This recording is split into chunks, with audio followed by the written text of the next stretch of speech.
اللہ رب العزت نے حضرت آدم علیہ السلام کو تخلیق فرمایا اور پھر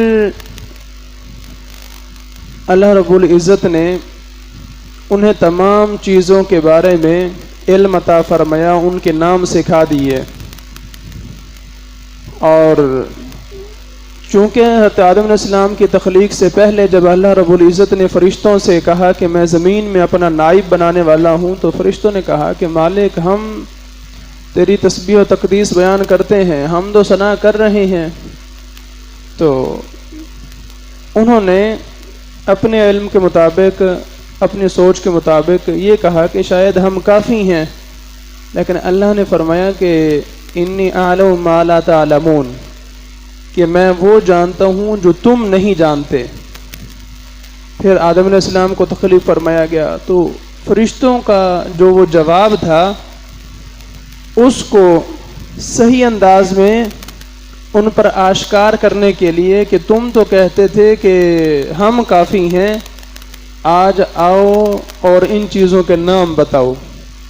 فرشتوں کے سامنے وہ ساری چیزیں پیش کی گئیں، وہ نہ بتا سکے۔ حضرت آدم علیہ السلام سے جب پوچھا گیا تو آدم علیہ السلام نے بتا دیا۔ جب بتا دیا تو پھر فوراً فرشتے جو ہیں وہ اللہ کی بارگاہ میں عاجزی کرنے لگے، قالوا سبحانک لا علم لنا الا ما علمتنا انک انت العلیم الحکیم۔ عرض کرنے لگے مالک تو پاک ہے،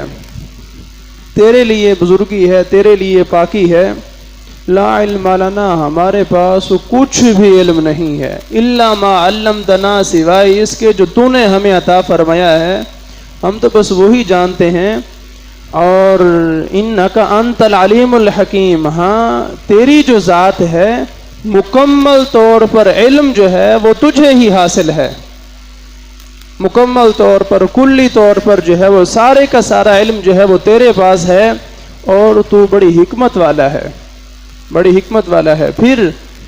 جب حضرت آدم علیہ السلام نے جواب دے دیے تو فرشتوں نے جو ہے پھر آدم علیہ السلام کو سجدہ کیا، اللہ کی طرف سے حکم ہوا۔ تو حضرت آدم علیہ السلام مسجود ملائکہ ٹھہرے، لیکن اس کی بنیاد کیا ہے، اس کی وجوہات میں سے ایک وجہ یہ بھی ہے کہ اللہ تعالیٰ نے آدم علیہ السلام کی علم والی فضیلت کو بیان فرمایا ہے کہ وَعَلَّمَ آدَمَ الْأَسْمَاءَ كُلَّهَا ثُمَّ عَرَضَهُمْ عَلَى الْمَلَائِكَةِ فَقَالَ أَنْبِئُونِي بِأَسْمَاءِ هَؤُلَاءِ إِن كُنتُمْ صَادِقِينَ۔ اللہ تعالیٰ نے آدم علیہ السلام کو علم سکھایا، پھر فرشتوں پر پیش کیا، چیزوں کو جو ہے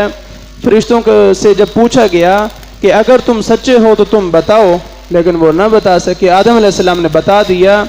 تو حضرت آدم علیہ السلام کی فضیلت میں سے ایک فضیلت جو ہے وہ علم بھی ہے، علم بھی ہے کہ اللہ نے جب خود ہی انہیں سکھایا، پھر فرشتوں کو ان سے جواب دلوایا، پھر فرشتوں سے سجدہ کروایا۔